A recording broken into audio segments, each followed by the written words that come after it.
Tai tėvam tikriausiai reikėtų pirmą patiems nurimti prieš kraujo paėmimą arba vaistų sugirdymą, kad vaikai būtų ramesni, tai tėvai turi būti ramus. Tada nusiteikę patys nuraminsime ir vaiką.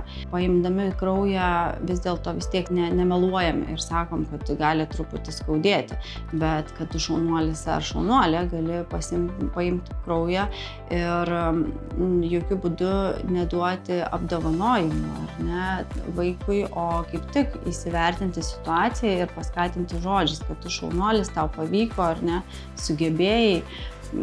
Tuo metu, kai pima kraują, tai reikėtų tiesiog nukreipti gal dėmesį, jeigu mažesnis vaikas, į kambarį, į aplinką ir tikrai ten nėra tokia skausminga procedūra.